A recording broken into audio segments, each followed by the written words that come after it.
Isn't it incredible how you can or identify the species on just looking at the screen itself?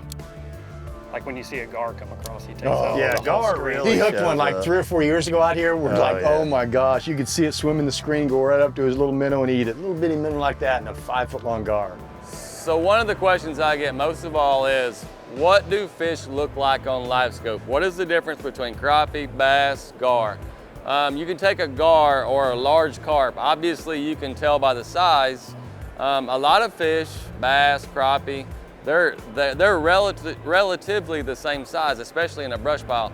So how I learned to differentiate, I can't even talk, to tell them apart is how they act in that pile. You know, a bass, he wants his personal space. You may have a school of bass, but they're gonna be separated, you know, by 2 or 3 or 4 feet. A crappie, they will stack on top of one another, and you know, they're all typically gonna be the same size, and that's how I tell the difference between crappie and bass.